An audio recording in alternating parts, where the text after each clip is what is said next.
Afternoon, welcome to Pride Park Stadium, the Rams review here. Owen Bradley with Shaun alongside to bring you reaction to a defeat for Derby County this afternoon. The Rams have lost at home to Luton in the Championship's lunchtime game.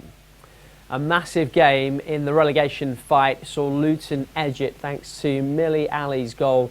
Just 10 minutes in, Derby much improved in the second half, plenty of opportunities, but no way through. Josh Vickers restored to the Derby goal after an injury to Jakob Vidal-Zederstrom. More on that in a moment or two.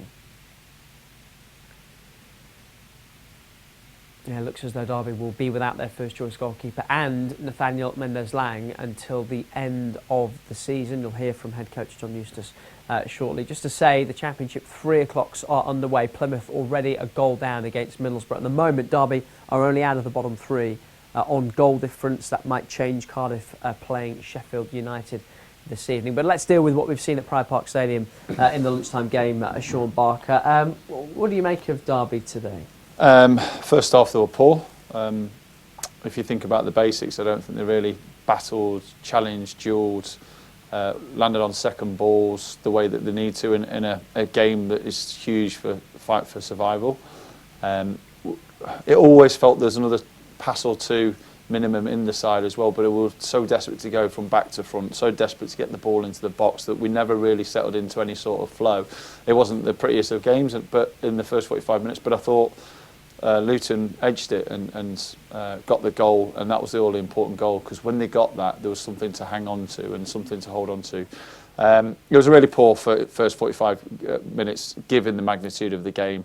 Second half was much better. We passed the ball that little bit more. We used our width. We got crosses in the box. We asked questions. We finally tested the goalkeeper on a couple of occasions. We asked their defenders to defend, and they did superbly. You just can't afford 45 minutes in any game from now until the end of the season to be off it, to lack confidence, to lack bravery, to lack fight and desire. And that's not the kind of team that John has got here, and he'll be disappointed with the first 45 minutes. After that, they threw everything at him, didn't have the quality and the little bit of detail needed, but it was a good response, but ultimately it wasn't enough to pick up any points on the day. More from box in a moment. Let's hear from Derby's head coach John Eustace.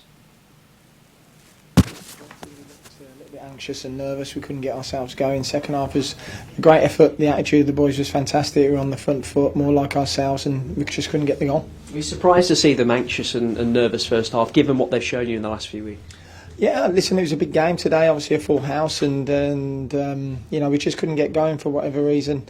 Luton set up very well, made it very difficult for us, and we couldn't adapt to that. Second half we did, and we just couldn't get the goal. Yeah, kept going second half. Does that encourage you going into the final 3 games? Of course it does. You know, today was an opportunity that we couldn't take. We've got another opportunity now Monday. We'll prepare properly and see where that takes us. But the most important thing is that you know, we showed that fighting spirit today, and I think we've shown that since I've been at the football club, and we keep going. And on another day we could have easily scored 2 or 3 goals that second half. So it's not all doom and gloom. Of course we wanted a really positive result, but you know, we're still doing the right things, and there's 3 huge games coming up. Yeah, you've talked before and you've wrote in your programme notes today about not getting too high and not getting too low. Is that more important than ever going into these last 3?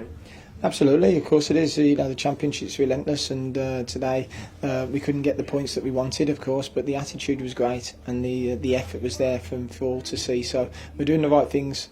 First half wasn't us, second half was more like us, and now we've got to build on that and go into the game Monday confident. Just talking to Matt Clarke, he was saying he's glad the game comes quickly on Monday as a chance to try and put things right. Is that your mentality as well? Yeah, absolutely. You know, we want the game as quickly as we can now to try and put things right, and you know, we'll start tomorrow at the training ground and make sure we're fit and ready. A couple of injuries to mention, unfortunately. Nathaniel Mendes-Lang firstly went off first half. Is there any immediate update on him? I think he possibly might have fractured his eye socket, which is a bit of a blow, obviously, so he couldn't continue. But listen, it is what it is, and we have to get on with it. And whoever plays, all the lads have shown up to now. They're very willing and ready, and they won't be letting anyone down. And Jakob Vidal-Zederstrom not involved today. What can you tell us? Yeah, again, fractured eye socket, unfortunately, and he'll be out for the season. John, thanks for your time. That's Derby boss John Eustace. You'll hear from Matt Clarke in a moment or two. Just on the injuries, because he's finished with them at their box. 2 more massive blows for Derby. No Nathaniel Mendes-Lang or Jakob Vidal-Zederstrom for the final 3 games of the season. Yeah, big blow. Obviously Nat just got back into the team and got his second game today, and only after 15 minutes he had to come off. And you want your best players, you want your players that can make a difference, whether that's from the bench or starting, to be available from now to the end of the season. You felt that John had a little shift in the last couple of games to be a little bit more maybe positive in the final third, play the likes of Nat rather than Liam Thompson to offer that little bit more of a threat in the attacking third. So that's a real shame. And of course, Zetterstrom being out towards the end of the season, to the end of the season, is a big blow because he's been very consistent. He's made big saves in big games at the right moment. But Josh Vickers, it's probably a good game for him to come back into, because he didn't have much to do. There was obviously the goal. There's a couple of catches in the first half. A couple of kicks, but in general it was pretty much uninvolved. So in terms of settling in and getting back into the rhythm, it's probably a good game for him. So he's got a big stand from how this team does from now to the end of the season. Unfortunately, Nat and Zetterstrom won't be able to do that. Yeah, nothing Josh Vickers could do about the opening goal, the only goal from Millie Ali. Set piece, which I know always infuriates managers to score from that sort of position. Did it sort of sum up how off it Derby seemed in the opening 45? Well, both teams set up to put the ball into the box from long throws, from free kicks deep, any chance to get the ball forward. So the detail and staying switched on is so important when those are the moments that might define a game, and ultimately that goal did. Caught out, maybe could have been offside from McGuinness, who got the wrong side of Langas, but it was Ali that was the brightest to land on the second balls. And yeah, those little details, those little moments can make a huge factor in games like today, because for the first 45 minutes there wasn't much football played, there wasn't much in possession detail from either side. Luton probably had the better of it, but chances felt like they were going to come from set pieces, and the first 45 minutes we let ourselves down with that one. There was a couple of things that I mentioned in commentary where players got in good positions to take on shots and were reluctant to, and trying to find a pass rather than taking the shot on. Second 45 minutes, of course, we had lots of balls in the box, lots of set pieces, lots of opportunities, but couldn't make the most of them. So, yes, set pieces were a big factor today and will be from now to the end of the season. In the first half, it looked more like Luton would go on and get a second than Derby equalising.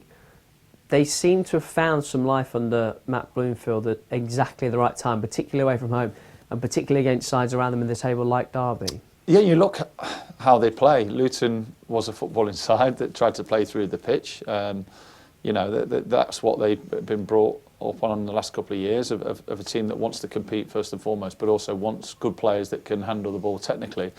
Matt Bloomfield's come in and recognised the danger of just playing that way, and he's adapted, and all of a sudden you're seeing a team today that wanted to play very little and were looking to go forward at every opportunity.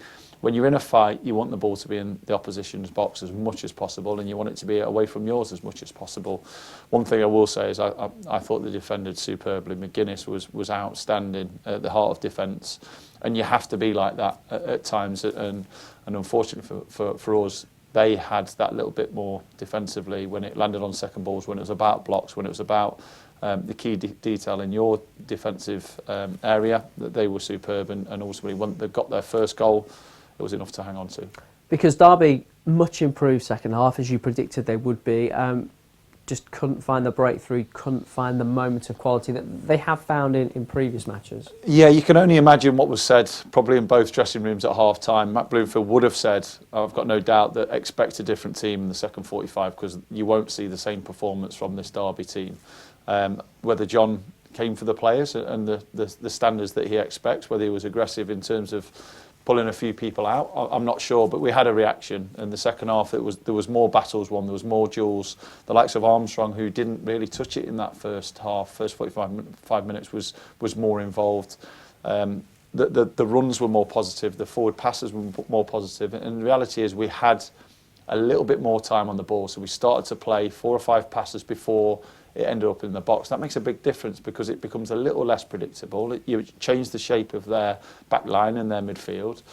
And we did ask questions. We got a few shots off. We tested them defensively. But again, you feel like that first 45 minutes really got away from us, and you cannot expect to win games of football playing the second half alone. So it's a little bit of a wake-up call. We've got 3 games left. There's 3 huge games. There's no reason why this group shouldn't and can't bounce back from the defeat today.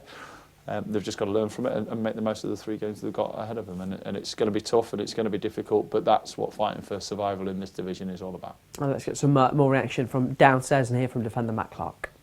I thought first half we weren't up to the levels we wanted to be, and given away the goal, we gave them something to hang on to. Yes, I thought the reaction after half time was good and we created things in the second half, but it's disappointing to go one down in that manner and give them something to hang on to. Are you all a bit surprised by the first half because you've set such high standards recently?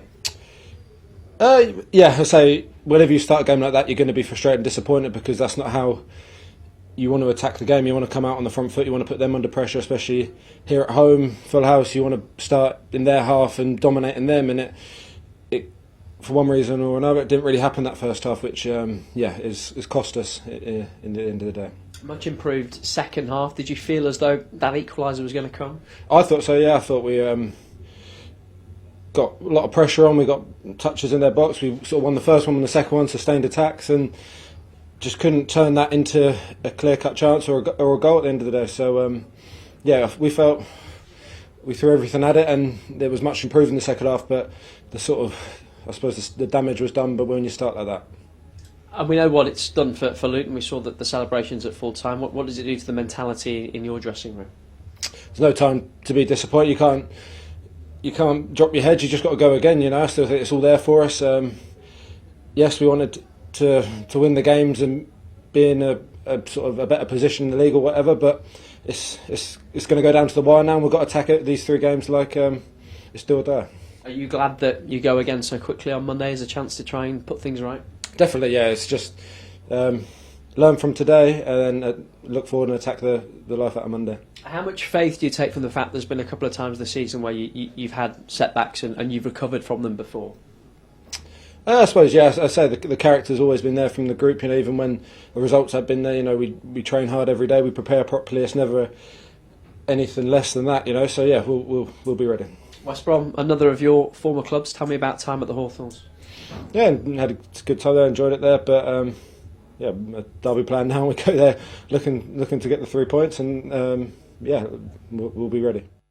There is derby defender Matt Clarke. Championship table then, this was correct ahead of the 3 o'clock games. If you're watching this later, of course things will have changed, but Sheffield United with work to do. They don't play until later this evening. The playoff race getting interesting. Bristol City, Coventry, West Brom, Middlesbrough and Millwall, the contenders for those final couple of places. Tighter than ever at the bottom. Luton now level on points with Derby, who only stay out of the bottom 3 by virtue of their better goal difference. Cardiff a point further back. They play, as I say, at 5:30. Latest in the 3 o'clock then, as up to date as we have them for you. Coventry in front, Plymouth level at Middlesbrough, went behind in that game, back on level terms. The opposite for Portsmouth, who led at Carrow Road, but now it's 1-1. Stoke leading against Sheffield Wednesday. Win today and Stoke are almost certainly safe. And maybe a bit of a surprise in the promotion race with Burnley trailing at Watford. Cardiff, Sheffield United. Oxford leads the late games today. Everyone back in action on Easter Monday, and that includes Derby County away at West Brom. What a massive game that is, especially after today's result. More reaction on the website today if you want it, dcfc.co.uk, and we'll be back Monday. Enjoy your Easter. Goodbye.